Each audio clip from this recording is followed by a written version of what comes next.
வணக்கம். ஆக்சுவலாக rainbow child தான் என்ன அப்படின்னு சொல்லிட்டு பார்க்கலாம். ரெயின்போ சைல்டு இவங்க எப்படி அப்படின்னா, அந்த புவிக்கு வந்து ஒரு விதமான ஒரு விழிப்புணர்வு தன்மை வர்றதுக்காண்டி, அதாவது ஹை ஃப்ரீக்குவென்சியை வந்து இந்த புவிக்கு கொண்டு வர்றதுக்காண்டி பிறந்த குழந்தைகளாக வந்து இருப்பாங்க. இப்போ வந்து இப்போ உள்ள காலகட்டம் எப்படி அப்படின்னு கேட்டிங்கன்னா, ஒரு யுக மாற்றத்துக்காண்டி தயாரிப்பேன். அதனால தான் இப்போ வந்து இந்த ரெட்டை சுடர் முந்தியெல்லாம் வந்து இப்படி இருக்காது. ஏன் இந்த காலகட்டத்தில் ரொம்ப பரபரப்பாக இருக்குது. இந்த மாதிரி ரெயின்போ சைல்டு, இண்டிகோ சைல்டு இவங்க எல்லாருமே ஏன் வந்திருக்கிறாங்க. நிறைய விதமான ஆன்மீகத்தை வந்து போதிக்கிறாங்க. ஏன் வந்து இவ்வளோ இது ஃபோர்ஸாக வந்து எல்லாருமே பண்ணுறாங்க அப்படின்னு கேட்குற காரணம் என்னென்னா, இது கலியோட ஒரு லாஸ்ட் ஸ்டேஜ் அப்படின்னு சொல்லலாம். ஸோ அதுக்காண்டி வந்து இந்த புவி வந்து ரொம்ப மோசமாகி கிடக்கு. ஸோ அதை கொஞ்சம் எடுத்து விடுறதுக்காண்டி ஹை ஃப்ரீக்வன்சி கொடுக்கணும். ஃப்ரீக்வன்சி ரொம்ப லோ ஃப்ரீக்வன்சியாக இருக்குது. அது களி வந்து ரொம்ப ரொம்ப லோ ஃப்ரீக்வன்சி கொண்டு போயாச்சு. அதனால் அதை ஹை ஃப்ரீக்வன்சி தூக்கி விடணும் அப்படிங்கிறதுக்காண்டி நிறைய ஒரு செட் ஆஃப் பீப்புள்ஸே வந்து இந்த புவிக்கு வந்து சேவை பண்ணுறதுக்காண்டி நிறைய பேர் வந்திருக்கிறாங்க. ஸோ அதனால தான் இந்த காலகட்டம் வந்து இப்படியான இதை நம்மளுக்கு வந்து தெரிய வருது. நம்மளுக்கு இதெல்லாம் சிறு வயசுலலாம் நம்மளுக்கு தெரியல. இப்போது ஒரு ஆக்சுவலாக ஒரு 6 இயர்ஸ் 7 இயர்ஸ்க்குள்ளே தான் இருக்கும். அந்த ரேஞ்ச் தான் வந்து கொஞ்சம் ஹையாக போயிட்டுருக்கு இந்த விழிப்புணர்வு தன்மை அப்படின்னு சொல்லிட்டு சொல்லலாம். ஸோ இந்த குழந்தைகள் என்ன பண்ணுவாங்க அப்படின்னு கேட்டிங்கன்னா, இவங்க வந்து ஒரு ஜென்ரேஷன், ஒரு அடுத்த தலைமுறை ஜென்ரேஷன்ஸுக்கு வந்து ஒரு குழந்தைகளுக்கு வந்து நிறைய வித ஆன்மீக விழிப்புணர்வு தன்மை கொடுக்கறதுக்காண்டி வந்திருப்பாங்க அவங்களுக்கு.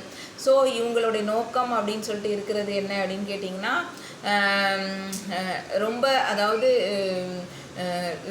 லோவில் இருந்து, அதாவது அது ஹை ஃப்ரீக்குவென்சி. நீங்கள் வந்து நான் போட்டிருக்கேன்னு என்னதில்லை. ஹை ஃப்ரீக்குவென்சி எது இருக்குது அப்படின்னு கேட்டிங்கன்னா, அன்பு, கருணை, இதில் தான் வந்து ஹை ஃப்ரீக்குவென்சி இருக்குது. அதுவுமே ஒரு ஒரு அவேக்னிங் கொடுத்துட்டு இதெல்லாம் தான் ஹை ஃப்ரீக்வன்சியில் இருக்குது, இதுபடி நீங்கள் எடுங்க அப்படின்னு சொல்லிட்டு அவங்களை போதிக்கிறதுக்காண்டி இவங்க வந்திருப்பாங்க.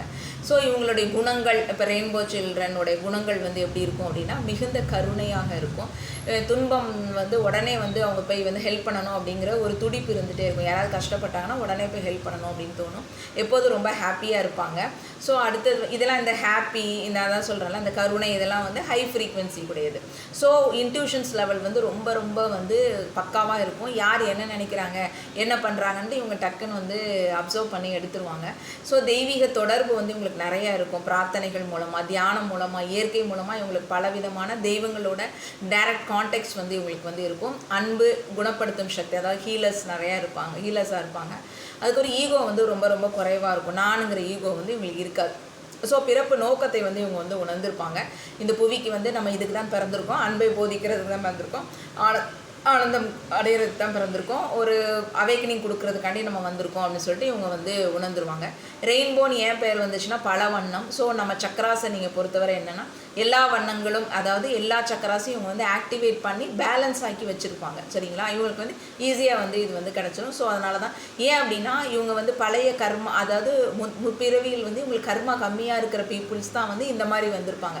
அதனால தான் ஒரு சர்டன் இதில் அவங்க சீக்கிரம் கர்மாவை கழிச்சிட்டு அவங்க வந்து இந்த சக்கராஸ் எல்லாமே ஆக்டிவேட் பண்ணி பேலன்ஸ் பண்ணி புவிக்கு வந்து ஹை ஃப்ரீக்வன்சி ஏற்றுறதுக்காண்டி அவங்க வந்து செயல்பட ஆரம்பிச்சிருவாங்க.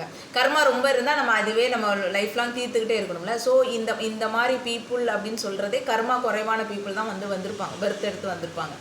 ஸோ இவங்க வந்து ஒரு முன்னேற்றம் அடைந்த ஆன்மாக்களாக இருப்பாங்க. ஏன்னா கர்மா குறைவுனாலே ஏற்கனவே அவங்க ஆல்ரெடி நிறையா கர்மாவை கழித்து பர்த் எடுத்து கழிச்சு ஒரு முன்னேற்றம் அடைந்த ஆத்மாக்களாக வந்து இவங்க வந்து இருப்பாங்க.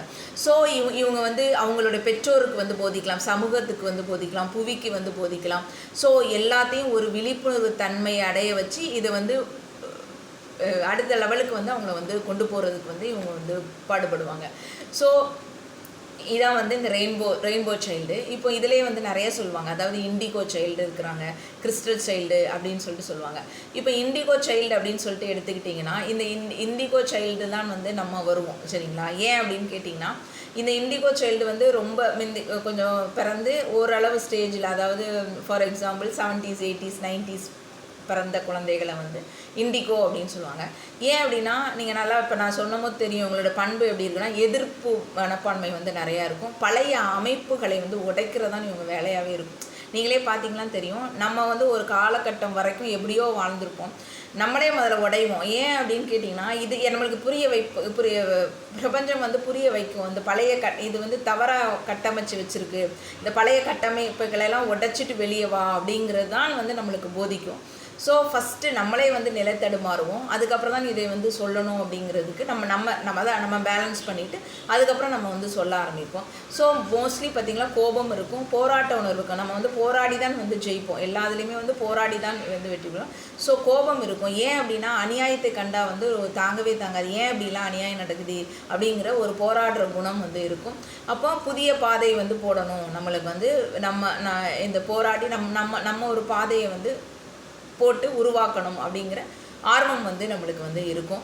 ஏன் அப்படின்னா மூன்றாவது கண் இன்ட்யூஷன்ஸ் வந்து சீக்கிரமே திறந்துடும். இப்போ எனக்குலாம் வந்து யாராவது எழுதுனா உடனே என்ன நோக்கத்தில் அவன் எழுதுனா என்ன இருக்குன்னா டக்குன்னு தெரியும். அதனால தான் கோபம் வரும், அழகாக நடிக்கிறாங்களேன்னு சொல்லிட்டு வரும். எப்படிலாம் வந்து இவங்களுக்கு வந்து அழகாக நடிக்கிறாங்க அப்படிங்கும்போது நம்மளுக்கு பேசிக்கலாக வரும். அநியாயம் பண்ணும்போது கோபம் ரொம்ப வரும். ஸோ இதெல்லாமே மாற்றணும் அப்படிங்கிற ஒரு எண்ணம் வரும். ஸோ யாருக்கா சொல்லலாம், திருந்துறவங்க திருந்துறாங்க அப்படிங்கிற ஒரு கான்செப்டுக்கு வந்து வருவோம் நம்ம.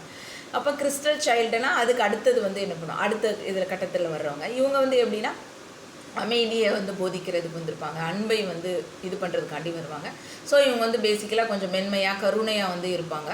அதாவது அன்பையும் ஹீலிங் எனர்ஜியும் வந்து இவங்க கொடுக்குற சில்ட்ரனாக இருப்பாங்க. அடுத்தது என்ன அப்படின்னு கேட்டிங்கன்னா ரெயின்போ சைல்டு தான் சொன்னல, இவங்க தான் வந்து ரொம்ப ஹாப்பியாக இருப்பாங்க, சுதந்திரமாக இருப்பாங்க, ஆன்மீக விழிப்புணர்வு தன்மை வந்து அடைஞ்சிருப்பாங்க, எப்போதும் மகிழ்ச்சியாக தான் வந்து இவங்க வந்து இருப்பாங்க, ஈகோ வந்து ரொம்ப கம்மியாக இருக்கும். ஸோ இந்த புவியை வந்து ஒரு ஹை ஃப்ரீக்குவென்சியை வந்து உயர்த்துறதுக்காண்டி தான் வந்து இவங்க வந்து வந்திருப்பாங்க. ஸோ ரெயின்போ அப்படிங்கிறதே வந்து எல்லா சக்ராஸையும் வந்து எல்லா வண்ணங்கள் உள்ள சக்ராஸையும் வந்து சமநிலைப்படுத்தி இது பண்ணுவாங்க. ஸோ இண்டிகோ அப்படின்னாலே பழைய அமைப்பை வந்து உடைப்பவர்கள். மோஸ்ட்லி நம்ம வந்து பழைய நம்ம கட்டமைச்சது இப்போ வந்து இப்படி தான் இருக்கணும். இப்போ நான் வந்து இந்த காஸ்டியூம் போட்டிருக்கேன்ல, நான் சேரீ கட்டி இப்போ ஆன்மீக சொற்பொழிவாளர்லாம் எப்படி தான் இருக்கணும் அப்படின்னா நல்லா சேரீ கட்டி தலை நிறைய பூ வச்சுக்கிட்டு நல்லா பட்டையை போட்டு இதெல்லாம் போட்டு இல்லை சாமியாராக இருந்தால் அதுக்கு ஒரு பிம்பத்தை வந்து நம்ம க்ரியேட் பண்ணி வச்சுருப்போம். இவங்களா இப்படி ட்ரெஸ் கோடு போடுறது, இப்படி வாழ்கிறது, இப்படி இருக்கிறவங்க தான் நம்ம வந்து சாமியார் அப்படின்னு சொல்லிட்டு செலக்ட் பண்ணி வச்சுருப்போம். ஸோ அதனால தான் மாடர்னாக யாராவது வந்து நல்ல கருத்துக்களை சொன்னாலும் நம்ம யாருமே ஏற்றுக்க மாட்டாங்க, அந்த கருத்தை ஏற்றுக்க மாட்டாங்க. அது வந்து எப்படி போயிடுது அப்படின்னா அவங்களுடைய உருவத்தில் கொண்டு வருது, அவனோட லக்ஸுரி லைஃப்பை வந்து பார்க்குறது, அதுபடி தான் நம்ம வாழணும்னு சொல்லிட்டு அவன் என்ன கருத்து சொல்கிறான், எதுக்கு சொல்ல வர்றாங்க, என்ன சொல்ல வராங்க அதை வந்து புரிய மாட்டாங்க. ஏன் அப்படின்னா அவங்க வந்து அதை வந்து அவங்க குரு அப்படிங்கிற ஸ்தானத்தை வந்து அவங்க வந்து அவ்வளோவா எடுக்க மாட்டாங்க. அதாவது குரு அப்படிங்கிறத நாங்கள் எடுக்கணும் அப்படின்னா அவங்க என்ன போதனைகள் கொடுக்குறாங்க அதுதான் வந்து முக்கியமாக இருக்கணும், அதுதான் எப்போதும் மனதில் வந்து ஓடிக்கிட்டே இருக்கணும். வேறு எதுவுமே வந்து அந்த ஒரு குருகிட்ட இருந்து நீங்கள் எடுக்கிறது வந்து அதுதான் தான் இருக்கணும். குருகிட்ட இருந்து எவ்வளோத்துக்கு எடுக்க முடியுமோ அவ்வளோத்துக்கு வந்து நீங்கள் வந்து எடுக்கணும். நல்ல கருத்துக்களை வந்து எடுக்கிறது தான் வந்து கான்செப்ட். ஸோ இப்போ அப்படி இதெல்லாம் வந்து நான் சொல்கிறது வந்து எப்படி அப்படின்னா இப்போ நம்மளுமே அப்படி தான் நினைப்போம், சாமியார்னால் இப்படி தான் இருக்கணும் அப்படின்னு நினைப்போம். நானே முதல்ல அப்படி தான் நினச்சிருந்தேன். அப்புறம் ஒரு காலகட்டம் வரும்போது இல்லை தப்பு இதெல்லாம் என்ன அப்படின்னு சொன்னால் இல்லை நம்ம அதாவது சென்டிமெண்டல் பேத்தல்ஸாக தான் நானுமே இருந்தேன்னு வச்சுக்கோங்களேன். இப்படி அதாவது இப்படி தான் இருக்கணும், பெண் என்றால் இப்படி தான் இருக்கணும் அப்படிங்கிற ஒரு கட்டமைப்புக்குள்ளேயே வந்து உருவாக்கி வச்சுருப்பேன். அதுக்குன்னு ரொம்ப ஓவராகவும் ஆடக்கூடாது, அந்த பேலன்ஸ் வந்து தெரியணும். அதனால தான் இவங்களுக்கு எல்லாத்துக்கும் பேலன்ஸ் தெரியும். இவங்களே வந்து தயார்படுத்திக்குவாங்க. சக்ராஸ் எல்லாம் ஆக்டிவேட் ஆயிரும், சக்ராஸ் எல்லாம் பேலன்ஸில் வந்து வச்சு தான் வந்து இந்த மாதிரி பீப்புள்ஸ் எல்லாருமே வந்து பண்ணுறது வந்து அப்படி தான் பண்ணுவாங்க. ஸோ அந்த பழைய கட்டமைப்புகளை வந்து உடைக்கிறதுங்கிறது அவ்வளோ எளிது கிடையாது. ஏன்னா இது வந்து எவ்வளோ காலமாக மாறி இருக்குன்னு தெரியல, யுகமாக மாறி இருக்கா என்னன்னு தெரியல, அந்த மாதிரி ரொம்ப ரொம்ப பேடில் போய் கிடக்குது.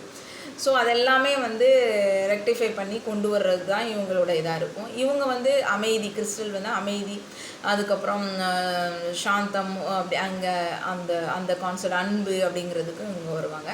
ரெயின்போ வந்து ஒரு புதிய விழிப்புணர்வு தன்மையை வந்து இவங்க வந்து கொண்டு வருவாங்க. சரிங்களா, மக்களுக்கு வந்து ஞானம் கொடுக்கறதுக்காண்டி இவங்க வந்து வருவாங்க. இதான் வந்து இந்த சைல்டு. இப்போ வந்து அதான் சொல்கிறேன்ல, இப்போ உள்ள காலகட்டம் நிறைய பேர் வந்திருக்குறாங்க. ஸோ நம்ம வந்து என்ன பண்ணணும் அப்படின்னு சொன்னால் அவங்களெல்லாம் வந்து யூஸ் பண்ணிக்கிட தெரியணும் நம்மளுக்கு. எந்த மாதிரி அவங்க சொல்கிற போதனைகள் கேட்டு எல்லாருமே வந்து இவங்க என்ன சொல்கிறாங்க, இந்த வயசுல இவங்களுக்கு என்ன தெரியும், இல்லை இவங்களுக்கு என்ன தெரியும் அப்படின்னு பார்க்கக்கூடாது. யார் என்ன சொன்னாலுமே அதில் ஏதாவது ஒரு சின்னது இருக்கான்னு பார்த்து அதை தூக்கிட்டு வந்து நம்ம வந்து ப்ராசஸ் பண்ணணும். சரிங்களா, அப்போ தான் நம்ம வளர முடியும். இல்லைன்னா நம்ம பாட்டுக்கு வந்து அப்படியே இருக்கணும். விழிப்புணர்வு தன்மை அப்படிங்கிறது என்ன அப்படின்னா இதுதான் நம்ம வளர்ச்சி அப்படின்னு சொன்னால் எந்த கருத்து சொல்கிறாங்களோ அதுலேருந்து நம்ம என்ன கற்றுக்கலாம் அப்படிங்கிறத வந்து டெய்லி வந்து நம்ம லெசன்ஸ் எடுத்துக்கிட்டே இருக்கணும். எடுத்துக்கிட்டே இருக்கிறதுக்கு நம்ம வந்து போயிட்டே இருக்கலாம் பாதையில். தேங்க்யூ.